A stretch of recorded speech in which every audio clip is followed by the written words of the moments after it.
Boa noite, meu irmão, minha irmã, você que nos acompanha pelas redes sociais. Eu desejo a você uma boa noite, que a graça e a paz do Senhor Jesus esteja com você e com a sua família nesse dia que nós nos separamos para o culto ao Senhor, para a adoração ao nosso Deus. E para que nós realmente ouçamos a palavra do Senhor, ouçamos a voz de Deus no nosso tempo, eu convido você a abrir a sua Bíblia no primeiro livro de Samuel, capítulo 17, do 24 ao 30. 1 Samuel, capítulo 17, os versos 24 a 30.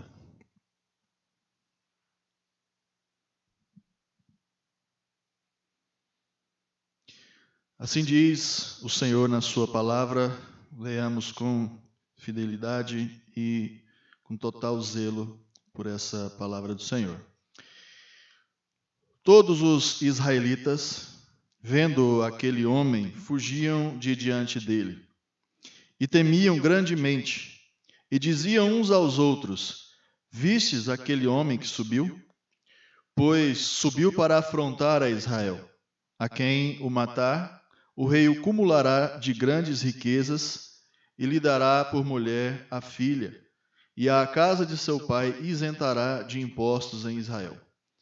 Então falou Davi aos homens que estavam consigo, dizendo: que farão àquele homem que ferir a este filisteu e tirar a afronta de sobre Israel?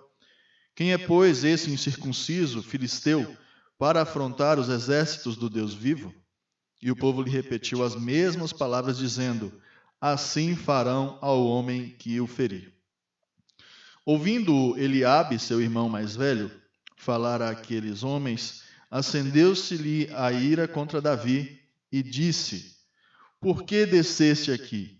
E a quem deixaste aquelas poucas ovelhas no deserto? Bem conheço a tua presunção e a tua maldade. Descestes apenas para ver a peleja. Respondeu Davi: que fiz eu agora? Fiz somente uma pergunta. Desviou-se dele para outro e falou a mesma coisa, e o povo lhe tornou a responder como dantes. Amém. Queridos, nós temos vivido tempos em que a frase de ordem, ou a ordem do momento para nós hoje é: fique em casa. Talvez seja a frase mais ouvida hoje nas redes sociais, nos telejornais, isso por conta de toda essa pandemia que está assolando o nosso planeta. E não é diferente na nossa cidade. E isso tem feito com que todas as atividades, sejam elas atividades acadêmicas, atividades profissionais, adoração ao Senhor na igreja, elas tenham sido suspensas por decretos presidenciais ou pelos governos municipal e estadual. O fato é que é necessário que esse isolamento social ele ocorra por precaução para que a doença ela não avance com tanta velocidade ao ponto do poder público não poder atender às demandas nas redes de saúde. Mas eu percebo que algumas situações são criadas e situações ruins, elas têm sido criadas justamente por conta desse isolamento social. Não estou aqui defendendo nenhum tipo de desobediência às autoridades, mas eu quero trazer alguns dados preocupantes em relação a todo esse isolamento social e que me motivou a realmente pensar um pouco sobre a questão da família nessa quarentena e nessa questão do isolamento social. Dados do site do Senado Federal trazem a seguinte notícia, de que a violência doméstica vem aumentando durante o período de confinamento, de isolamento social, para combater a pandemia do Covid-19. No Rio de Janeiro, inclusive, a violência doméstica cresceu 50%. Em São Paulo, cresceu 30%. E toda essa violência ela tem sido manifestada nos boletins de ocorrência, nas delegacias de todo o Brasil e especificamente nessas duas cidades. No nosso caso, nós não temos relatos de violência, de agressão física no nosso meio, na nossa igreja, na nossa comunidade, mas nós temos a possibilidade, e não somente na nossa igreja, mas em um contexto geral, onde as famílias estão isoladas das suas funções sociais, é possível que as discussões e os desrespeitos e as agressões verbais elas ocorram. Ninguém está isento disso, porque são momentos de tensão, momento em que famílias estão vivendo longos períodos juntas e as diferenças elas acabam aflorando e todos nós temos as nossas personalidades diferentes e isso entra em choque muitas vezes. A questão que eu quero tratar nessa noite é o que vai sobrar das famílias que estão indo por esse caminho ao final dessa pandemia. Se a sua família ela tem sofrido com essas questões de conflitos, se você tem sofrido na sua casa sendo alguém que provoca o conflito ou alguém que sofre esse conflito, o que vai sobrar da sua casa quando isso realmente acabar? Será que a sua casa vai ser um lar onde há bênção, onde existe harmonia, ou o seu lar vai ser um lar que precisa de reconstrução, um lar que precisa de reforma? E é um texto que nós acabamos de ler, que trata de um contexto em que nós podemos comparar com o nosso, um momento em que a nação de Israel vivia um período de extrema agonia, de extrema crise, de guerra, onde as pessoas estavam nervosas, onde as pessoas estavam vivendo incertezas nos seus dias, e nós hoje estamos vivendo os mesmos conflitos psicológicos, as mesmas crises que a humanidade já viveu em relação a doenças, a pandemias, nós estamos vivendo.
Filisteus que eram uma nação que há muito tempo já estava em guerra, em conflito com o povo de Israel.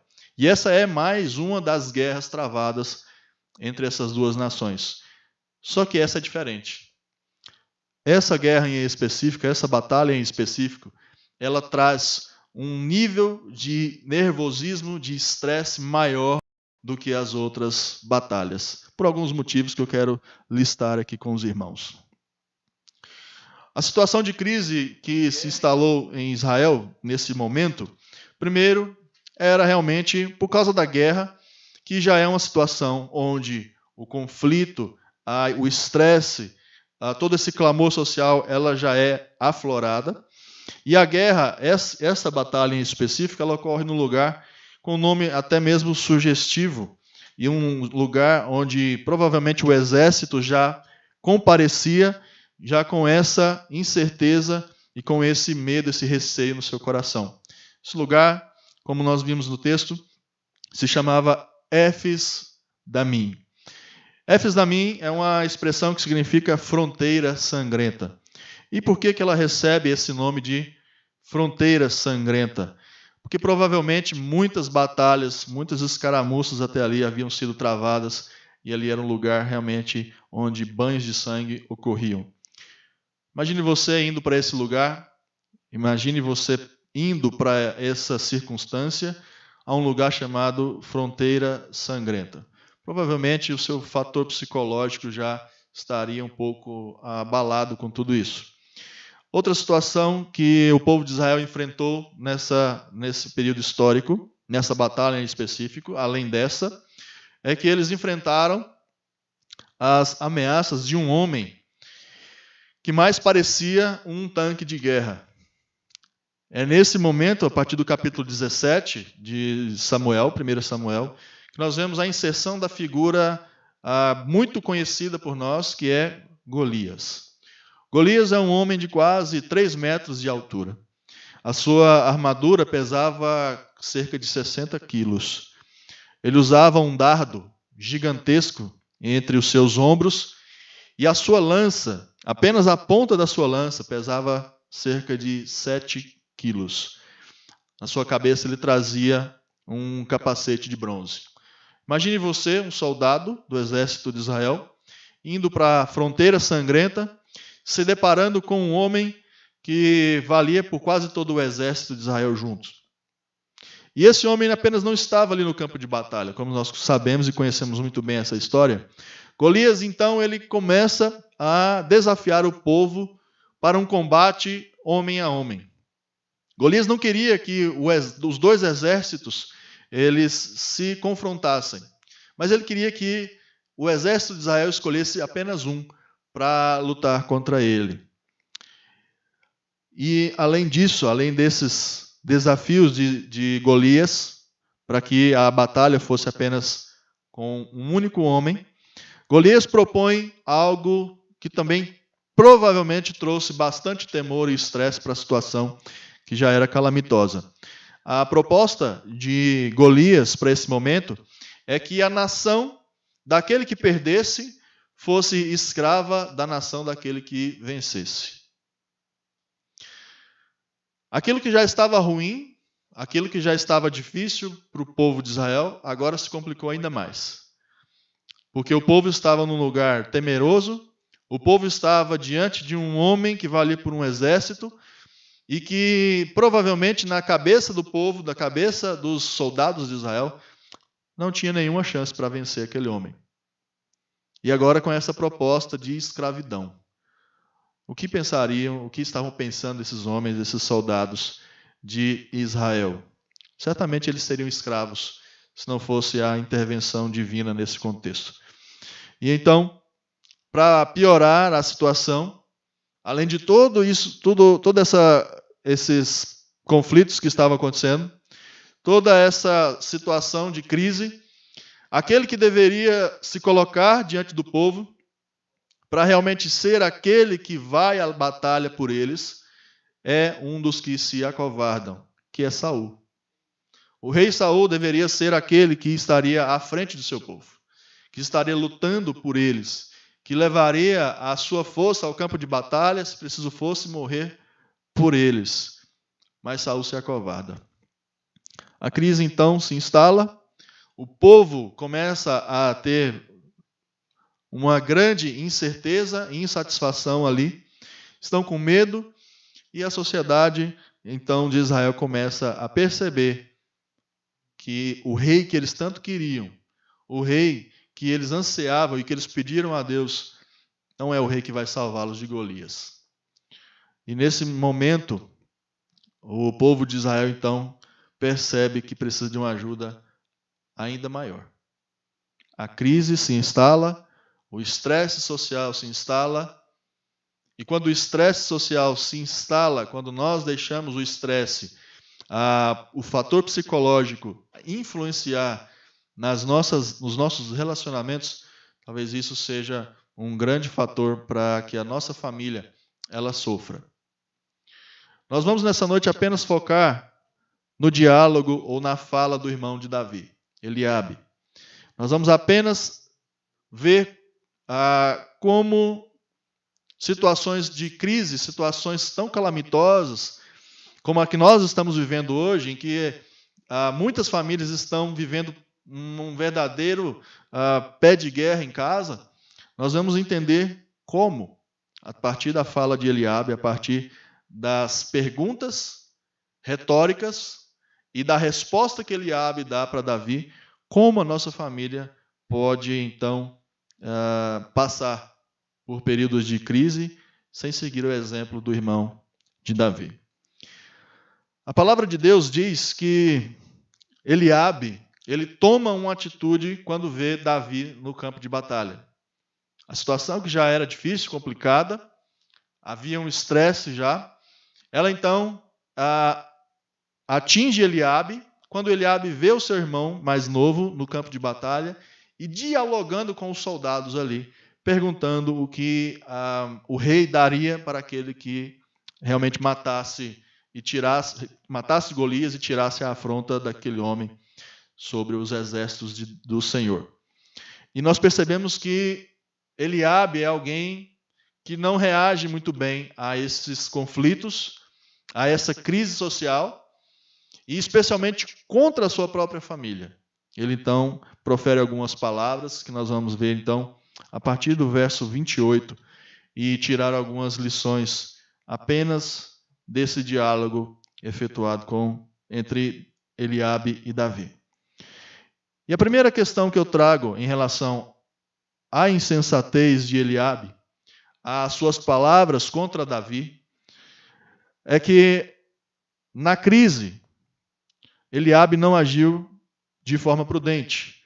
Na crise, a ira de Eliabe produziu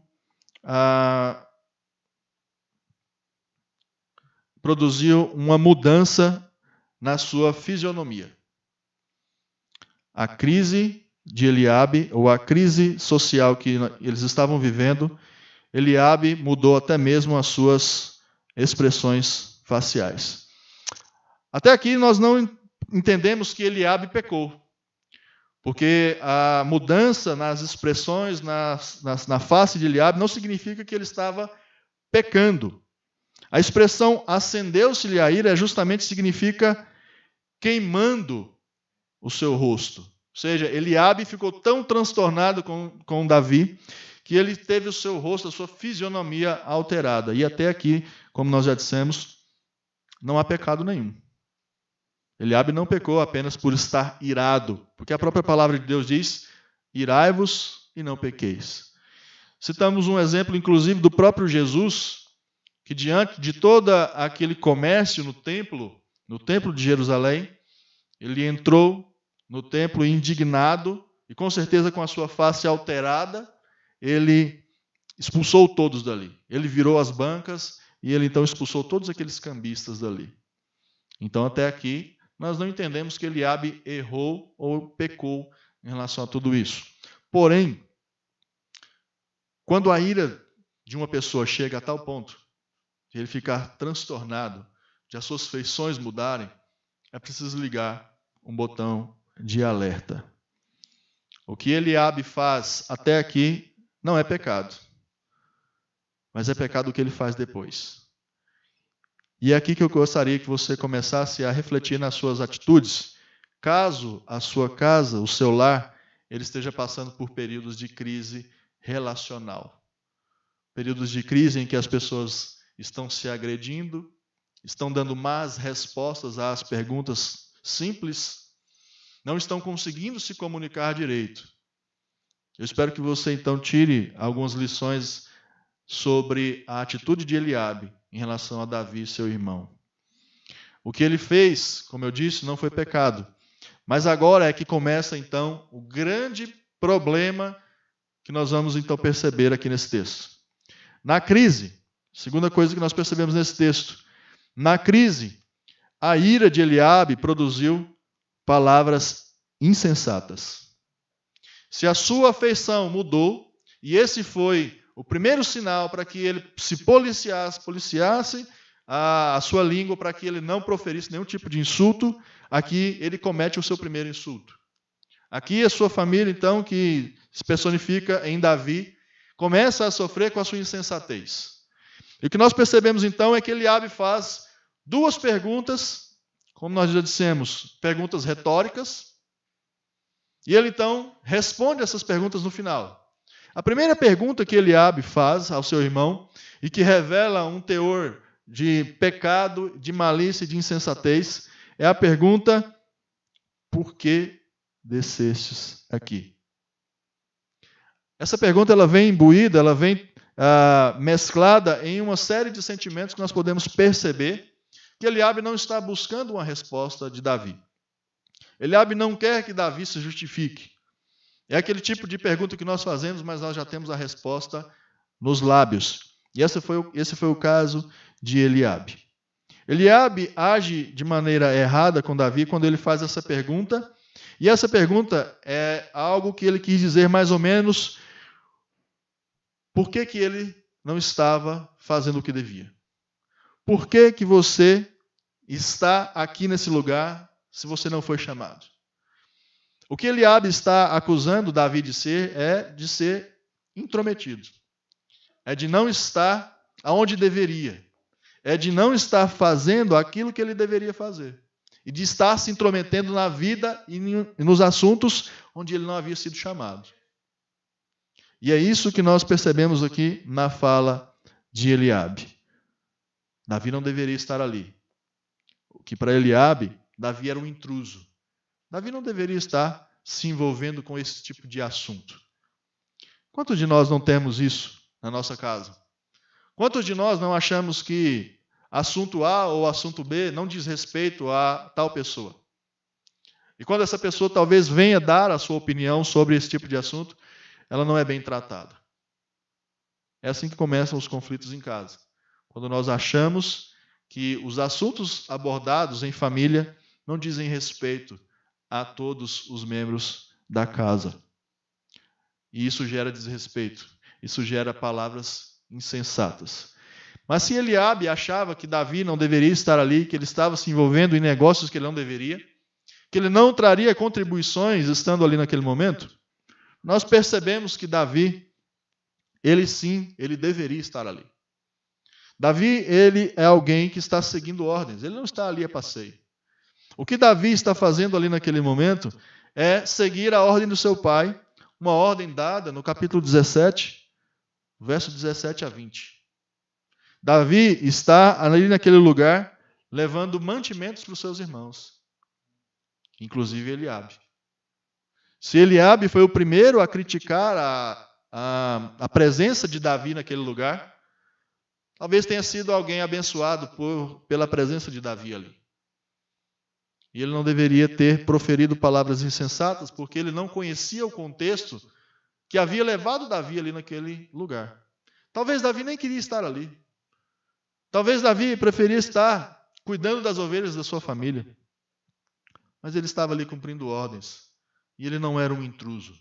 Ele não era alguém que não traria contribuições. Pelo que nós conhecemos da história, aquele que, nas palavras de Eliabe, não deveria estar ali, foi o homem, foi o rapaz que resolveu todo o conflito.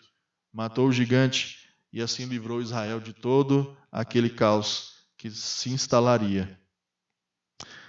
A ira de Eliabe levou ele a cometer uma injustiça com seu irmão, por não saber que Davi não estava ali a passeio ou por curiosidade. Já trazendo algumas considerações para a nossa postura em casa, não considere que alguém não é importante em uma tomada de decisões. É claro que existem situações onde os pais são aqueles que realmente vão tomar as decisões mais sensatas, mas isso não impede que a gente dê o devido respeito a todos do lar. Que a gente não ache que as pessoas não têm a capacidade de serem instrumentos de Deus para resolver os conflitos na nossa casa. Davi foi tido como alguém, pelo seu próprio irmão, como alguém que não traria contribuição alguma para o conflito. Mas foi alguém que resolveu o conflito. Foi alguém que trouxe a esperança para Israel, alguém que, de maneira inimaginável, de alguém usado por Deus para trazer realmente a esperança para o povo de Israel e solucionar toda aquela questão. Mas ainda falando sobre as perguntas de Eliabe, essa foi a primeira. A segunda pergunta de Eliabe revela que na crise, a ira provocada por situações de crise, por questões de calamidade social, essa ira ela produz falsas acusações. A segunda pergunta que Eliabe faz para Davi é: a quem deixastes aquelas poucas ovelhas? Como nós já dissemos, essa é uma pergunta retórica. Eliabe já tem as respostas consigo, mesmo respostas equivocadas, mas ele as faz para então afrontar Davi. A segunda pergunta que Eliabe faz é justamente essa, e nós podemos entender que Eliabe estava não preocupado com as ovelhas. Eliabe estava manifestando ainda o seu descontentamento com Davi, dele estar ali. O que ele estava fazendo é atribuir ainda mais peso em uma culpa que Davi não tinha. Então, quando nós percebemos que a pergunta de Eliabe gira em torno da responsabilidade ou da acusação de Davi ser um irresponsável, nós vemos que Davi, por outro lado, como na primeira pergunta de maneira injusta, onde Eliabe não sabia da verdade, a segunda pergunta também é feita a partir de um falso conhecimento, ou de um desconhecimento da verdade, porque Davi não havia abandonado as ovelhas do seu pai. Davi, muito pelo contrário, ele não era esse irresponsável como Eliabe o estava acusando. Eliabe o estava acusando de maneira insensata e de maneira a desconhecer a verdade. Pois, no capítulo 17, nós percebemos, no mesmo capítulo 17, nós percebemos que Davi, ele deixa as ovelhas do seu pai, as ovelhas da sua família, com um guarda. Davi não é um irresponsável. Davi merecia a consideração do seu irmão. E ele não estava ali de maneira irresponsável, a ponto de prejudicar os negócios da sua família e o sustento da sua casa. E era isso que Eliabe o estava acusando, de ser um irresponsável. Está vendo como que conflitos em momentos de estresse, de momentos de crise, eles têm um poder de destruir os nossos relacionamentos? Eliabe estava simplesmente jogando fora o seu relacionamento com o seu irmão, ofendendo de maneira gratuita Davi. E nós também, às vezes, em momentos de estresse, nós temos essa tendência de ofender aqueles da nossa casa, de ofender os nossos parentes, os nossos familiares. Quanto mais próximos somos de alguém ou de um familiar, mais a tendência de demonstrar palavras de ofensa para essa pessoa existe. Quantos pais estão vivendo hoje conflito com seus filhos? Uma guerra em que há acusações falsas. Quantos filhos não estão provocando seus pais? Descumprindo a ordem, até mesmo do apóstolo Paulo, de Efésios, em que os pais não devem provocar os seus filhos à ira e os filhos devem ser obedientes aos seus pais. É isso que nós precisamos ser no Senhor. Precisamos refrear a nossa língua. Nós precisamos zelar pela nossa família, zelar pelo bom andamento da nossa casa, principalmente em períodos em que a união ela é fundamental. Nesse momento, a união entre Eliabe e Davi era fundamental. E nesse momento que nós estamos vivendo, de isolamento social, a união da nossa família é de extrema importância. Não perca a sua família, meu irmão. Não perca a oportunidade de abençoar a sua família. Não faça com que a ira, não faça com que a nossa personalidade vinda do velho homem prejudique a harmonia do nosso lar. Mas, se nós vemos as duas perguntas retóricas de Eliabe, agora Eliabe faz as suas considerações e dá as suas respostas. A primeira resposta era: por que desceste aqui? E Davi desceu não para espiar, mas para levar mantimento. A segunda pergunta é: com quem você deixou as ovelhas? Como se Davi tivesse abandonado, mas Davi não havia abandonado o rebanho. Tinha um guarda cuidando. Então, Eliabe dá a sua resposta para as suas perguntas retóricas. A resposta que Eliabe dá então para o seu irmão, e que é uma resposta acusatória, ele diz: bem conheço a tua presunção e a tua maldade. Eu quero que você perceba que períodos de crise, períodos de estresse, eles têm o poder de, com que nós duvidemos até mesmo do caráter daqueles que estão próximos a nós. É possível que nós, em momentos de discussão, em momentos de nervosismo por conta de todo o caos social que talvez esteja nos tomando, é possível que nós ofendamos tanto a nossa casa que comecemos até a duvidar do caráter daqueles que estão conosco. Quando Eliabe diz que Davi é presunçoso e maldoso, Eliabe faz uma séria acusação contra a moral de Davi. A palavra, então, presunção, nesse contexto, significa insolência, arrogância.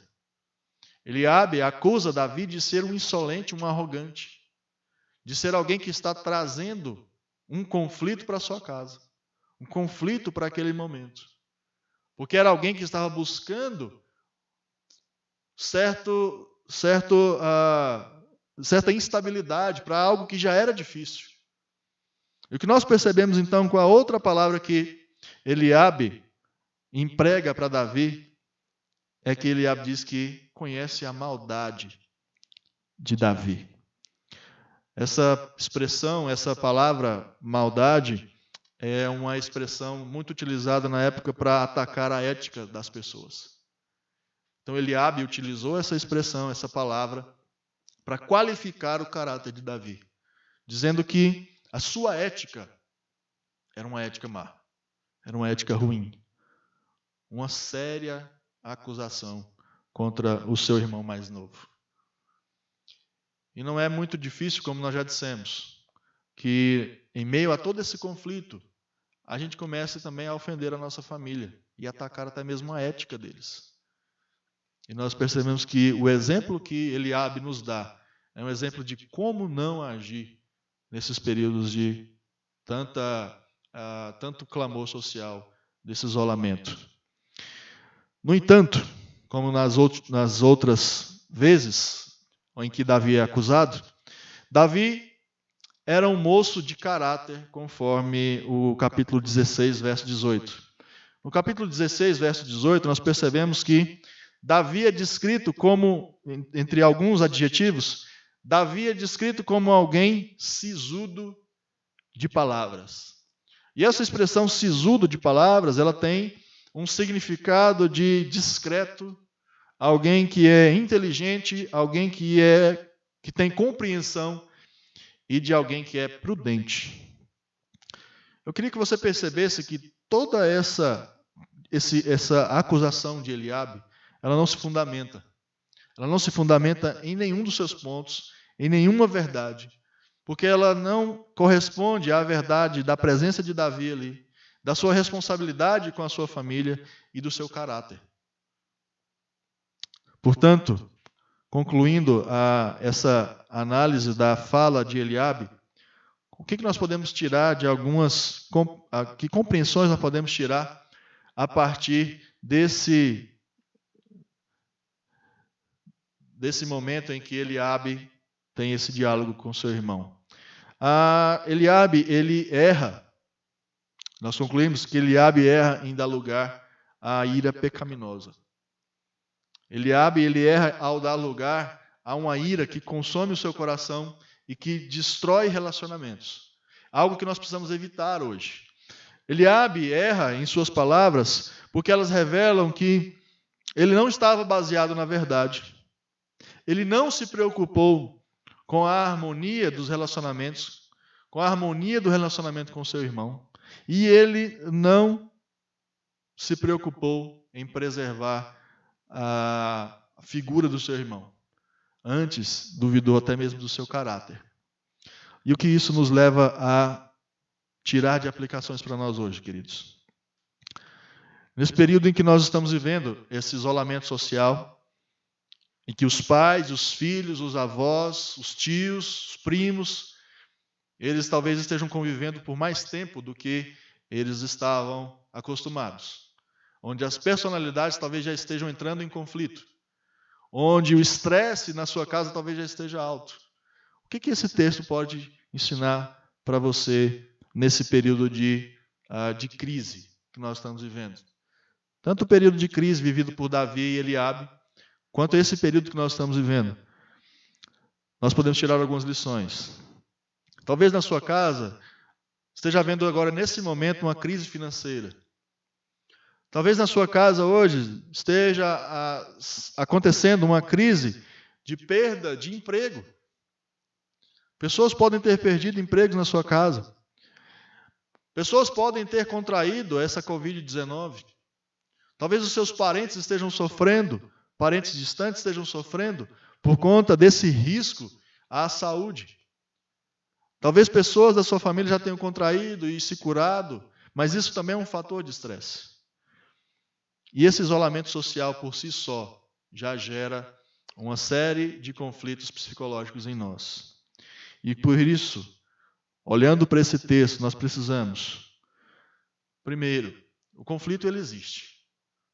O conflito entre pessoas diferentes, de naturezas diferentes, ele existe. Mas nós precisamos saber administrar isso. Como? Você precisa buscar, na verdade, apenas na verdade, a sua argumentação para conversar, para discutir na sua casa. Não levante coisas que você não sabe, não levante afrontas que você não tem certeza, não ofenda as pessoas com palavras que você não tem absolutamente nenhuma certeza de que aconteceu. Não faça como Eliabe, não seja insensato, não ataque pessoas dessa forma. Cuide, isso porque nós precisamos também refrear a nossa língua antes de qualquer discussão. Livro de Provérbios, capítulo 15, verso 1 diz: a resposta branda desvia o furor, mas a palavra dura suscita a ira. Em momentos em que parece que a discussão vai ser ganha com o nosso tom de voz, com acusações infundadas, parece que as acusações, as discussões serão ganhas nesse campo. Aqui o livro de Provérbios diz que a resposta branda é que vai acalmar tudo. Por isso aprenda que na sua casa precisa haver palavras brandas. Discussões, sim. As desavenças, elas podem ocorrer. Mas nós precisamos ter a capacidade de fazer tudo isso, de passar por esse período com respostas e palavras brandas para a nossa casa. Por último, cuide para que ao final dessa crise social, a sua família esteja mais unida do que nunca. Cuide para que a sua casa ela se estabeleça e não para que a sua casa esteja destruída pelas desavenças, por palavras ignorantes, por palavras não fundadas na verdade. Isso porque no mesmo livro de Provérbios, capítulo 17, diz: melhor é um bocado seco e tranquilidade do que a casa farta de carnes e contendas. Se a sua casa está farta de contendas, você precisa mudar.